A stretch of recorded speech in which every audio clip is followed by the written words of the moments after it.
Allora, buonasera. Good evening to everybody. As you see, we're doing this both in presence and online. So welcome to everybody who's here.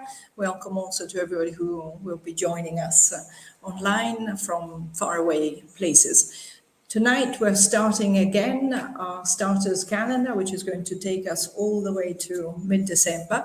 And we're starting with a fantastic artist who is one of our two visiting artists this September, Theresa Hackett.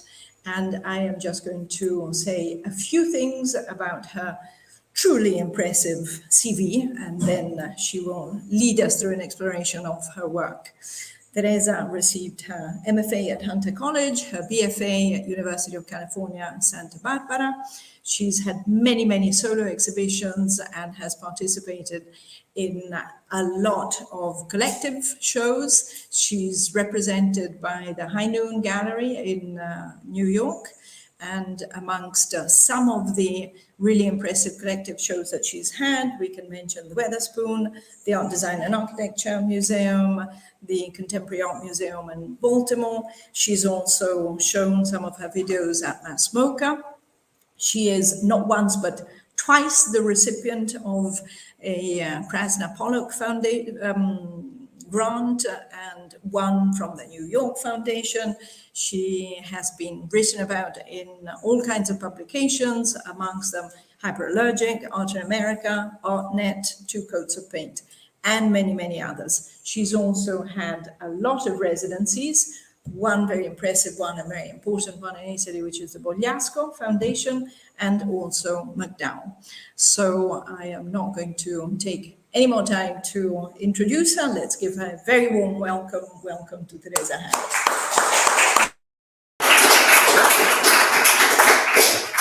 Thank you so much for having me and such a wonderful introduction. I feel really honored to be here. My first image that you're seeing on the screen is sort of a metaphor about life for me. This is a few years ago, about 2 decades ago, and it's me surfing in hurricane surf in Montauk, New York. I have this great fear of falling and heights, and somehow I think that art somehow is a way to take those fears and take them head on. And it's a way to address complacency and how to push yourself in the world. I'm probably not going to be doing much of this anymore, but this is what I did do. And it's part of my past. And so what we're going to do is we're going to circle around and see how my work has been influenced over the years and how it comes back to a certain place. Now, this is a very early image of myself. Before I decided to be an artist, which all my life I knew I was going to be an artist, I sailed halfway around the world. I was 20 years old. At that time, I knew if I was going to make a commitment, I better get it all out of my system as much as possible. So this is a spinnaker sail. It's my first large painting and also an object type painting. So this painting the boat actually was in a storm and sunk, and years later I found the top part of the sail on a dinghy, and I was so surprised. These are personal parts of my story because this all makes sense later when you see how all the work progresses. And here I am in the present, no longer in the past. This is a painting I did 6 months ago. And I have, I think, 3 layers of down coats on, and I'm in Pennsylvania. I feel like when you're an artist, you have to be flexible. You have to be ready to make work anywhere that you can. So you should be able to have a studio that's large or a studio that can fit into a suitcase. It's all about being able to adapt to what your circumstances are. Now, this painting here if you look at it carefully, you'll see there's a figure-ground relationship. There's this sort of fist-like with rocks or rounded shapes, and then a blue curtain. Sometimes you'll see the blue curtain coming forward, and sometimes you'll see the yellow coming forward.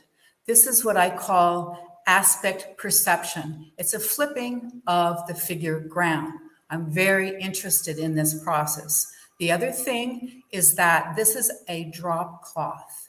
This is a very inexpensive canvas, and I've used watered down paints.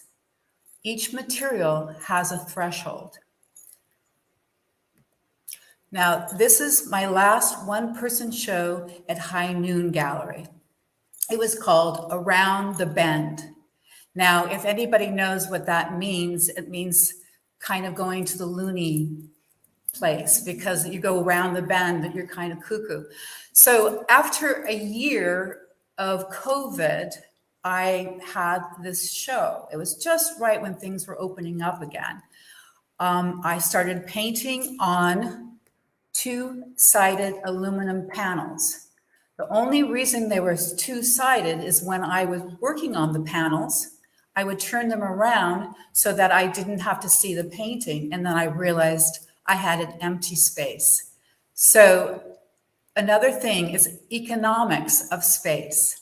So the material, I used both sides. I created a problem for myself. How was I going to show these paintings? So I had many different ideas of designing and so forth. So as you see, you can walk around the gallery and you can experience the paintings from both sides. These are very experiential paintings. And also I wanted to create a sense of this anxiety and place of kind of falling and speed and surfaces that were kind of moving so quickly, because a lot of us had this isolation for a long time. So there was a bit of claustrophobia. And also because the fact that we weren't having any opening, we had maybe 2 or 3 viewers that could walk through the space and experience as it's sort of like an environment. I'm always interested in creating an environment when I make a show. It's not just the painting alone. It's about the participation of the viewer. This painting's on aluminum. It's very challenging. This was the new material for me. The reason why I chose it, because it was light. And as I progressed in my age, it's harder for me to lift these big 8-foot square wooden paintings. And you see here, once again, as I showed before, this figure-ground relationship is extremely important to me. So you see the white area is a border, but also too, we don't really know which is on top, with the background or the foreground. The white is a marble dust, and there's spray paint on these aluminum. Now, the point of this painting is when you have a hard edge, I've always addressed the frame of the edge.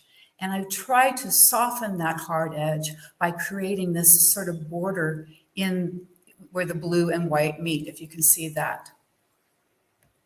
Here is another one where you'll see this recurring rock shape that somehow, probably once upon a time, were rectangles or squares, and then they morphed into a rock, more organic geometry. And so there's a convex sort of center shape, and this is all made with types of material. I use diatomaceous earth.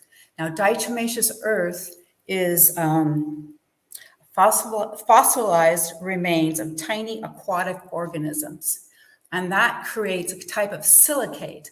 Silicate breaks down polymers. So in plastic, if you use acrylic and you don't like this shiny type of surface, the diatomaceous earth silicates, like glass, will break down that surface. So it almost has a very fresco-like surface and also absorbs the pigment. So this is something I've developed over the last decade and a half. And here we have another one that I was really thinking about Calder's work, about this idea of the circus, and Fellini's. He did a mockumentary of clowns at the time. And I really like the sense of morbid humor, where it's kind of abject and on the edge. So this painting is not really centered. It's to make you feel a little bit uneasy, anxiety, have that sort of Alfred Hitchcock oddness to it. And as with the rest of the show, I was making these two-sided drawings. These two-sided drawings became like object drawings because I glued 4 sheets of paper together. And with that, the edge intentionally was very rough. So I stuck little bits of color inside it. So there was kind of like a hide and seek quality to the work. And also too, kind of a play, like a card game where you could flip the drawing and I wouldn't remember what I painted on it. So it was sort of a way to stimulate in surprise and to be playful, which I think is very important in work, is to have a sense of play. And here you can see the full installation. So we're moving to another show. And once again, you see these big they're 9 feet by 12 feet. And I think we had a snowstorm and it was 17 degrees. I don't know what that is in Fahrenheit, Celsius. But it was so cold. I changed my plans completely. I was not going to rent a truck and drive all of these big paintings. So I just used this large painting. It worked out perfectly because this is sort of a motif I've used, the mound. The mound is like figured ground. Ground is the mound. And inside the mound are all these shapes. These shapes keep reoccurring throughout my work. I really don't know why or how, but they've become something that I know. And here we are, another mound painting. There's something comforting about having this exactitude, but it's not necessarily perfect. Nothing is perfect. Everything's off. And I believe I had a remnant of a tangerine peel or orange peel in my studio. And I said, oh, that looks like a cloud. So I recreated that in a piece of burlap and stuck it on top of it. And it gave it a certain kind of content or a place, a sense of place. And you can see this idea of strata. And I haven't really addressed this idea of place in Siena, but all of this to me is aboutness, about being here, because we see it everywhere. It's a scabby, it's a place of, digging back history and being part of it. And here there is this rupture coming up through this wall, or this sort of beautiful pink area, and then this kind of more force pushing it down. So I'm very interested in gravity and how this gravity how we can lift up and kind of break out of the composition and try to have some sort of joy or explosiveness in something. So it's not just stagnant, because you will recognize that a lot of the work is very symmetrical, just a tiny bit. And here is a 12-foot by 15 work on canvas. The 12 feet by 15 feet did not fit on my studio wall, so I had to kind of come down the bottom of it. And I think this is sort of something about the environment. I've always addressed, ecological messages in my work, but not overtly. I'm not didactic about that, but I do address because I'm interested in the landscape. And I think landscape is about sense of place, because we are the viewers. We're standing on the ground. We're figure ground. We are the figure, and we are the ground. So we flip back and forth. And so with this is, I think, maybe had something to do with fracking or tapping into the earth and these gases coming up. But it's sort of making aware that there's also inertia. There's levels of other type of chemical activity around us, and it's not necessarily something that we see. And here I'm addressing a frame because I'm going back to that idea of the circus, this Calder sort of thing. Also, a delicate pattern of rocks, but a very odd organic sort of cluster of a kaleidoscope of colors and, sort of amoeba sort of things trying to crawl out of this cocoon. And here we have the Wacky World. It's like north, south, east, west. It's a spinning world. And a lot of you are much younger, but this was part of a cartoon introduction of maybe it was Bugs Bunny or something like that. But I think this is when politics in the United States were getting a little bit off on the edge. And so it was very difficult to just paint something normal. And all of these are 9 feet by 12 feet. So they're as large as this wall here, and then some. Another one of these rock formation. Now, to get back into like the very early part of my life, I was sort of a non-objective painter, very abstract, very academic, and I was very interested in the weave. I think that painting, just the essence of canvas alone, has a horizontal and a vertical access to it. And in that, it's a way of addressing its origin of this horizontal and vertical axis. So I've developed this way to go from this, to round out all that information and yet to keep it into a place that actually calms me down. I feel a sense of like it's okay. And here is the last of the large paintings that I've made. Now, the clouds are trees, or the trees are clouds. There's rain that's coming down. The rocks are sort of in their place. It's a very odd type of landscape, but when you stand in front of it, it's irregular. The frame is irregular, and it feels like as if the ground is kind of slipping from you. And so this is something that I'm very interested in, to create the sense of vertigo in the work, in the composition, so that there's an uneasiness to it, even though it seems symmetrical and all calm and beautiful. But the more you look, the more you see. And once again, that goes back to this idea of aspect perception. Once you see it in your head, then it's hard for you to go back to what you saw before. And this is called the artist bunker. Many times I feel like climbing up the ladder, going into my hole or cave. I've got inside my mound all my paintings and my brick walls and whatever I need. And just this idea of like, you know, maybe being a survivalist or something, or just not wanting to go out into the world because it's just, sometimes it's just too much. But the ladder also symbolizes the idea of hierarchy. So this idea of climbing, and you'll see that like at the Pinoteca, there's some ancient sort of images of ladders, and that sort of references back to certain things of climbing to heaven or an access to heaven. So I use that quite a bit in my work.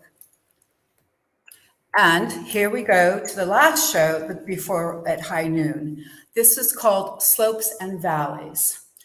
A very difficult painting because this is on wood, and it was warped halfway through. The panel became warped, and I decided, fine, I'll just lean it against the wall.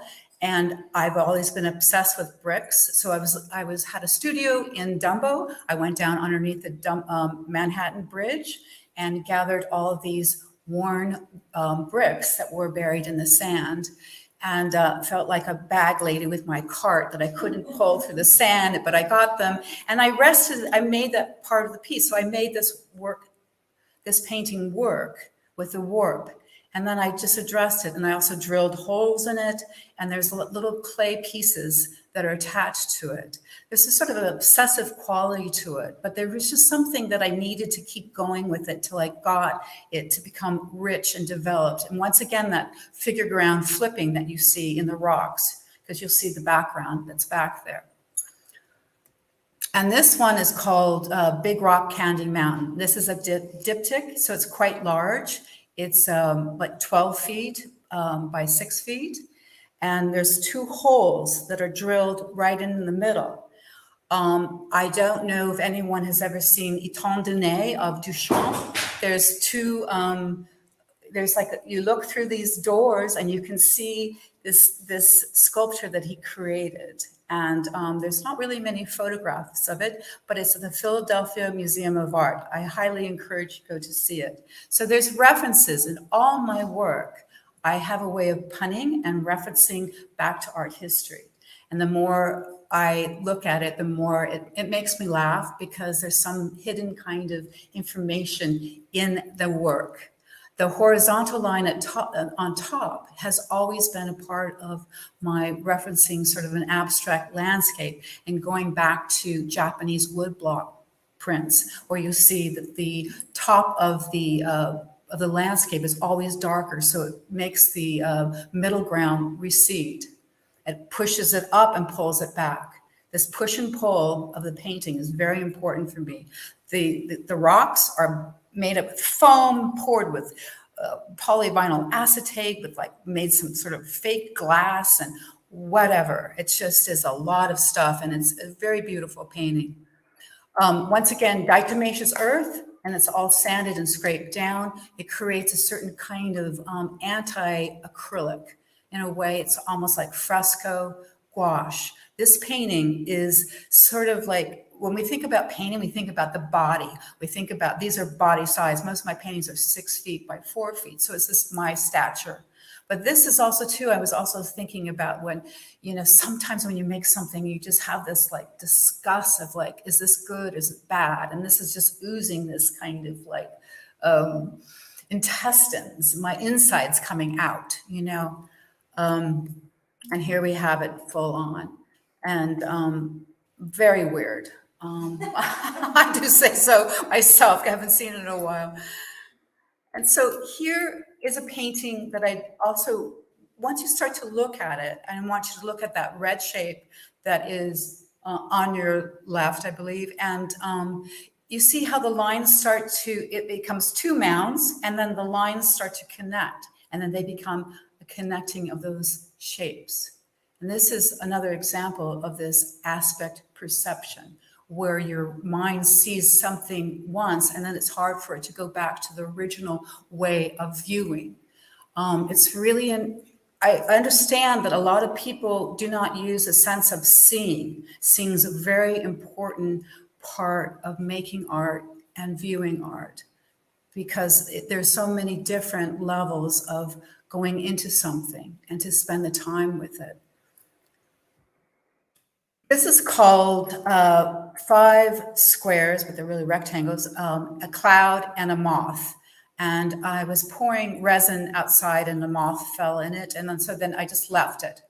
But this is an example of whenever I use the numerological situation, say for instance, that the number of 5, that references the digits of the hand, 5. So references me as a maker. It's a sort of an indexical way of going back to saying, okay, this is not just 5 rectangles or squares.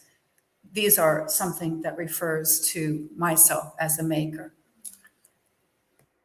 And then this is just an abstract painting. Once again, with diatomaceous earth and these pigments and marker and sanded and scraped. So the surface is almost like linoleum, or it's so smooth. It's like a fresco. This has a big cloud made out of styrofoam and these buttons.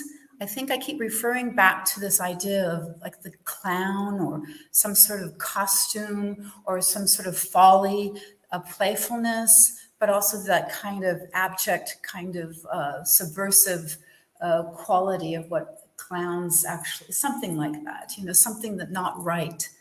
But the cloud is either hovering, shifting. It's always in my work. And here is somewhat of a tribute to Agnes Martin, who I adore her work. And even though people that see Agnes Martin's work would not even see this, but this is very much about, again, the grid. It all relates back to the grid. And then this white water or piece of, it's like a glass because I poured polyvinyl acetate and then I put this marble dust over it. So there's kind of like a, almost like a love message to Agnes Martin's work in this piece. It's very minimal, and yet there's a lot of tenderness in it. This is called My Gimbaled Self. And to be gimbaled, if you do not know this word, is if you've ever been on a boat, everything that's when you're cooking is moves with on a level constantly. So I have a certain kind of visual imbalance in terms of, I think everything's right and square, and I look at it and it's totally off. And so I started to use it. I sort of said, well, this is my gimbaled self, you know, I always will make it right, but I don't. So I said, you know, what the heck, just like, let's use it. It's just like, I'm tired of correcting myself or using a ruler and trying to be precise, because I'm never going to be precise. And this is two rocks that are touching.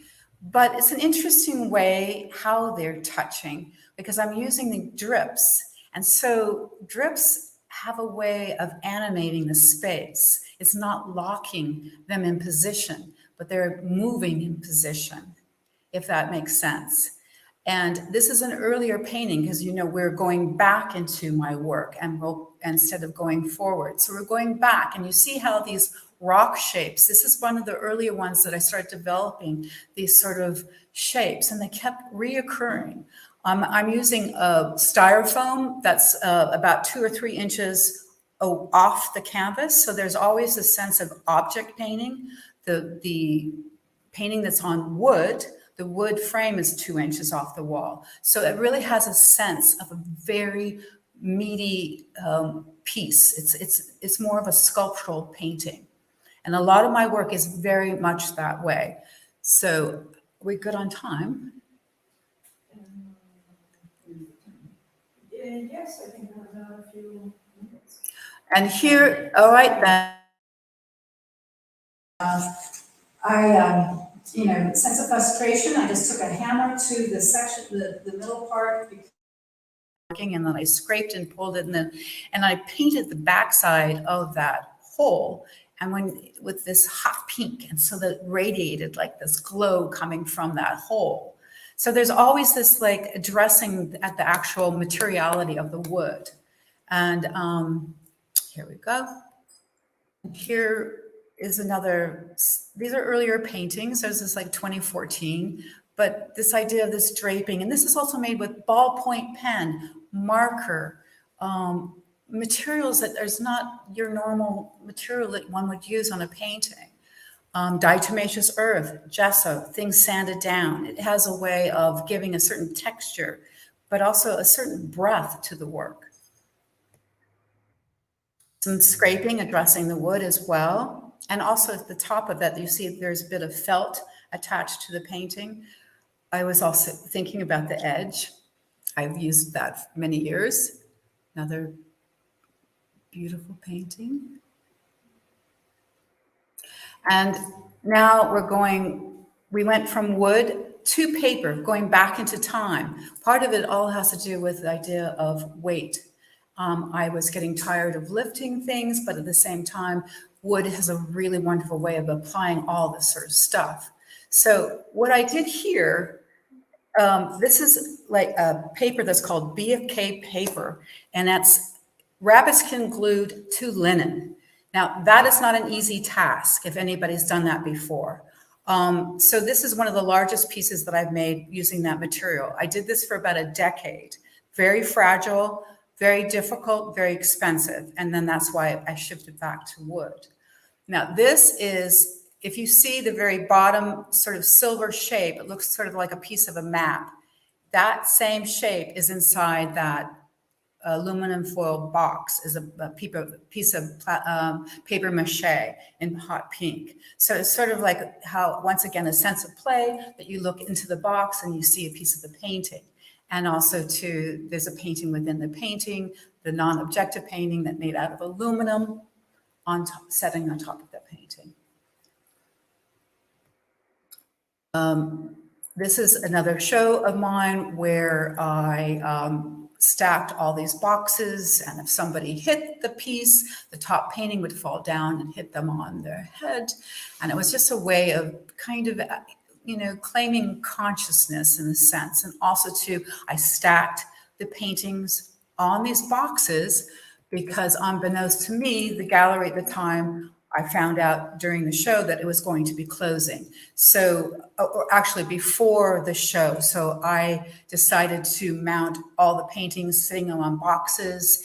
And the pun on this one is you see that the boxes are painted Tiffany blue, that it represents a sort of kind of money sort of thing. So it's about like packing it up and leaving because the fact we cannot pay the rent and so forth. But all of these paintings were just leaning against the boxes, and it was a very interesting show. Now, I was looking at a painting, it's actually at the Metropolitan Museum, but it's from Siena, of St. Augustine, not St. Augustine, St. Antonio. And this is a sculpture that I made out of felt. And I was referencing a lot of early 15th century paintings of just sort of these shapes and so forth, and landscapes. So I'm dissecting the landscape and using elements of these very sparse but beautiful kind of flattened out landscapes that exist here in Siena in the Pinoteca and 14th century, something very interested in. So this was a show that was called More Ground to Cover.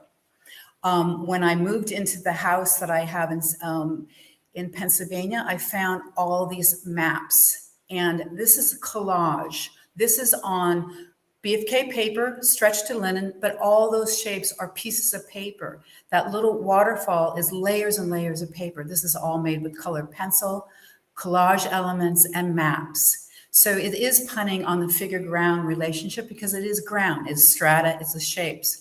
I have this in my studio now because I wanted to remind myself how I circle back in my language.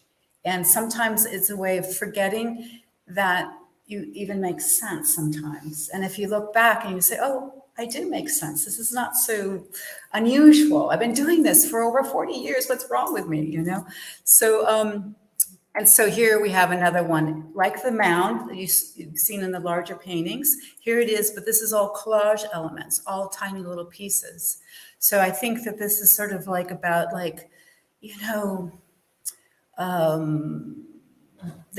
the Tower of Babylon, this whole place of sort of like really wanting to elevate oneself from the land and to, reaching to the heavens. And then there's a horizontal line at the top that is a little bit of a cityscape. And then the felt on top, which creates an edge and also becomes object painting. This is a much larger piece. This is like 14 feet by 9 feet, and it's all on paper. And all those little pieces are pieces of map, all cut out, pieces of tin foil, tons and tons of collage elements. And the BFK is sanded down so it's all smooth. All that color is made with colored pencil. So it's tedious, but I think that's where my head was at the time. And here's the installation of that show. And you can see the size of it. More Ground to Cover at Florence Lynch Gallery.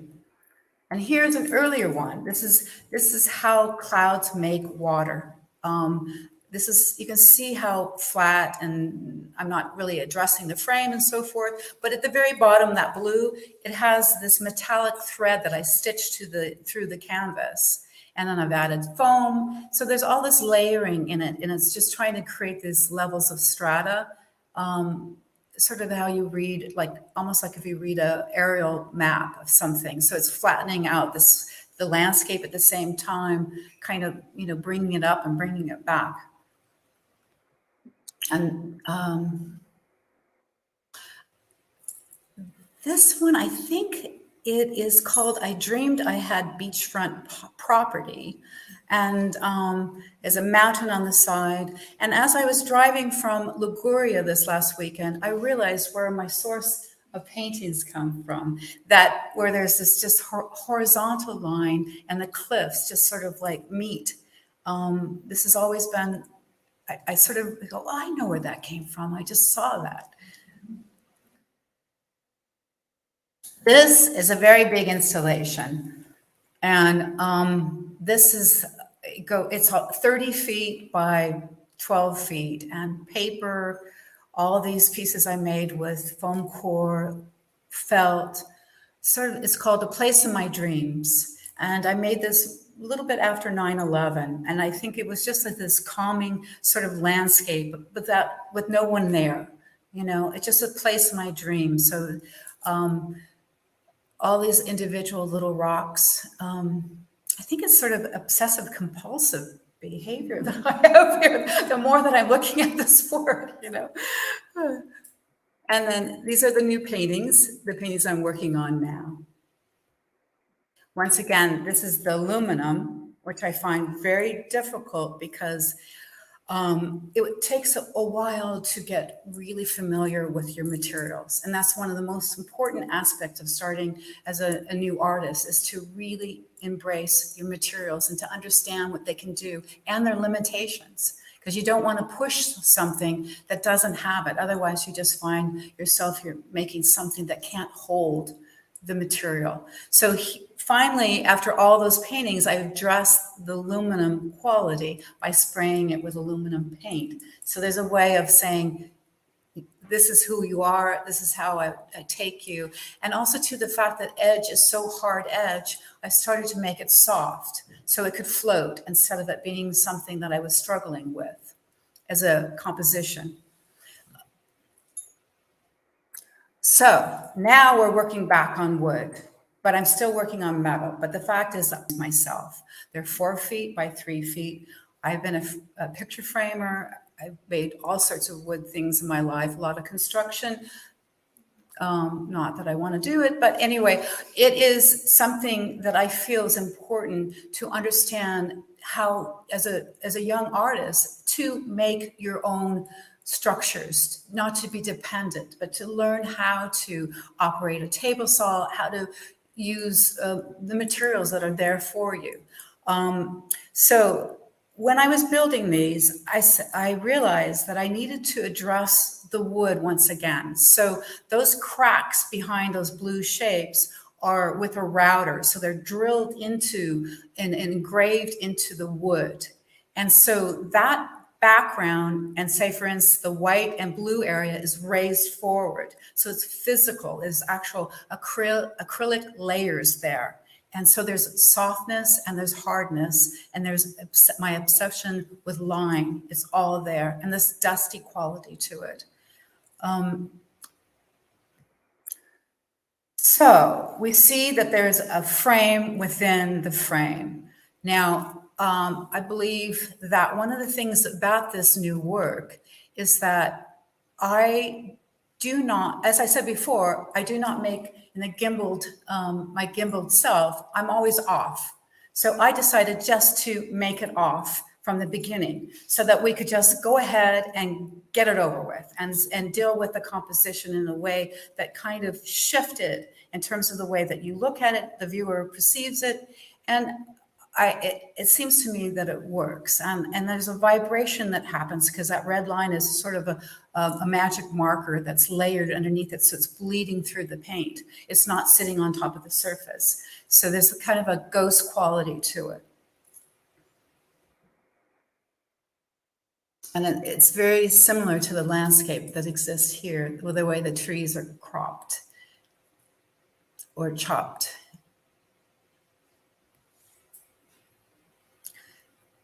In this piece, where the red lava or waterfall or whatever you want to call it, that there's layers of acrylic paint that are coming off the surface. And so it's about like this kind of applied and found, and it's scraped down. So there's a really physical line. It's actually there. So there's a real sculptural aspect to the work. And you can see the pile of rocks almost looks like it's like a shells, or it's morphing. It becomes a little bit more organic. And this is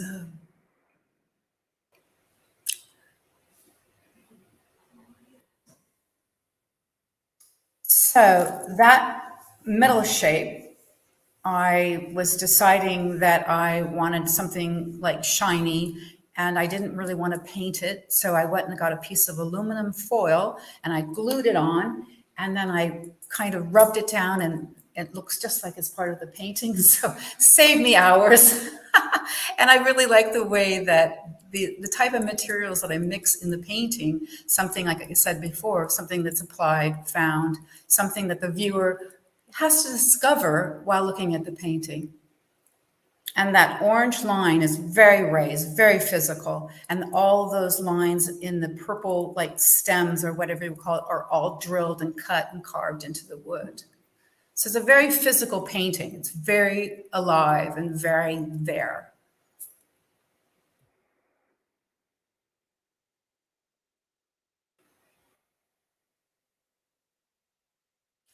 And one of the aspects about my work, as you'll see, all my shapes always butt together. They're always kind of components.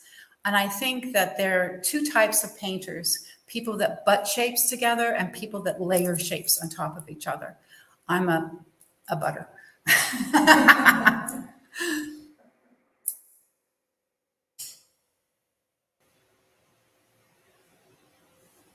I wish you could see them in person because I just took these with my phone. And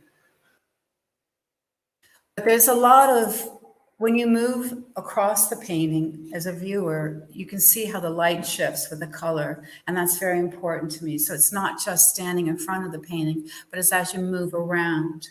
And that experience is about, experiential quality to the painting. And that's the end for right now. But I do have one thing I do want to say, because I wrote this down and I didn't use any of my notes. And I just wanted to say that art is a form of philosophy existing in an open system where it can shift and change as one's perception transforms, emerges, develops, and observation becomes present.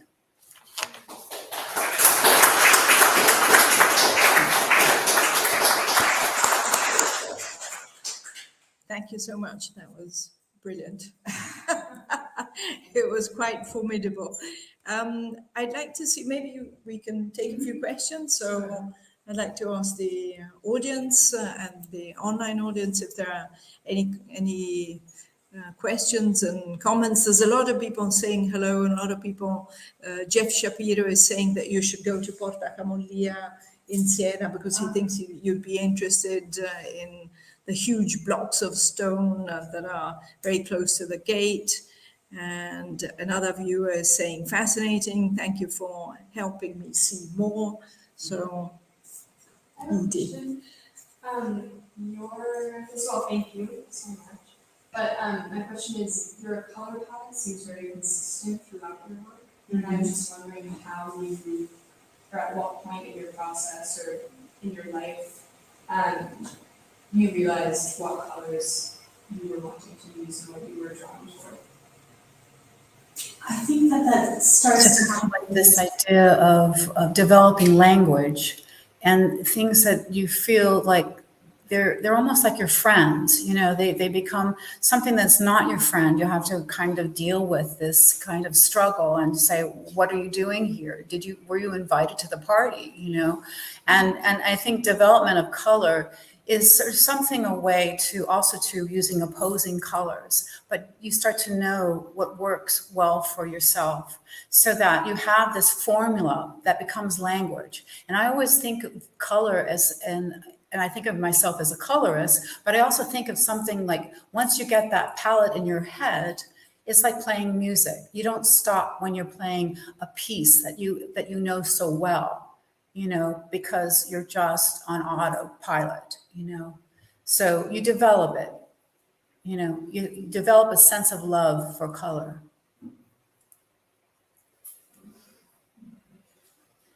If I may ask a question. Sure. Well, first, a very simple question.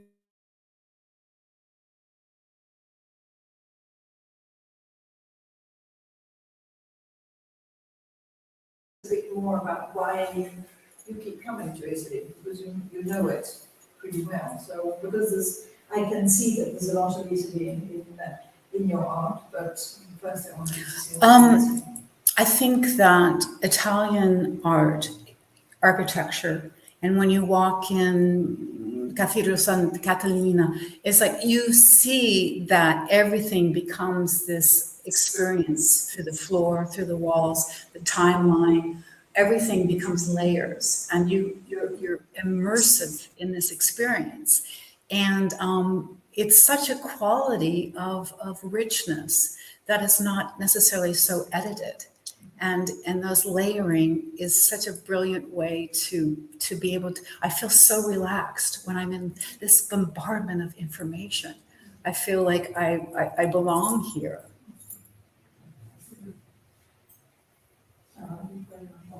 One other question that I had, unless there's someone else from the audience that wants to ask something, and about the mounds. The mounds. They actually look, in many moments I thought there was a resemblance with furnaces that are very typical, not furnaces, carbonaie, the places that here in the mountains near Siena were used about a century ago to make coal. And in some of them, in some of your paintings, there's a lot of energy that is sort of exploding out. And I was wondering, did you start with a sort of quiet mound and then you felt that there was an explosion coming, or was there always a mix in some? I think the mounds became somewhat complicated, like the paperwork. And I think that this goes back to the Etruscan tombs, and also to the Nuraghi of Sardinia.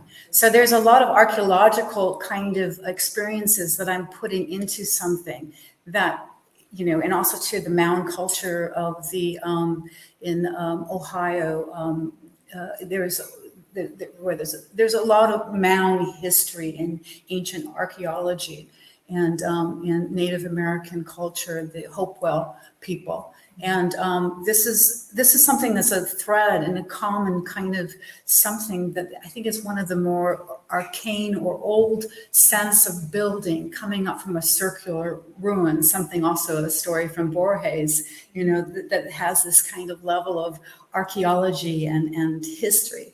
So I think also too, the mound started when I moved to Pennsylvania, and I saw this neighbor's trash mound that became big and big and big. And so it kind of connected to this modern, ecology, as well as something that's ancient as, this ancient history of the mound dwellers and this kind of shape that's rounded. Maybe also too, in terms of, an idea of feminist culture of this rounded sort of shape, but that more goes back to Lucy Lepard or something in ancient feminist history. But anyway, something like that. And one last little question. That's so sculptural, your work. Do you like people to actually touch them or not? They can. Like the surface. Yeah, I think if they ask permission, I'm okay with it. I think that's when it's assumed.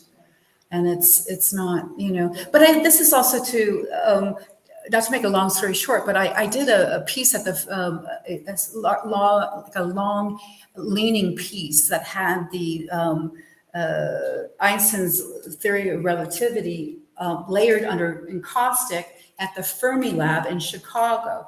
And I had these physicists just leaning against the painting. So there's no concept of all what that piece was. So there's a disconnect. So the connection has to be with that. So that's important. Respect. Fundamentale. Okay, thank you very, very much. I think we're now going to proceed to have a drink and then go up and see your work. That sounds wonderful. Yes. So thank you again. And I do want to tell both our online participants and in presence participants that Next Tuesday, we have our other lovely visiting artist, Nadia Frolova, or Frolova, who will be talking about her work. And in the meantime, let's say thank you very much to Theresa.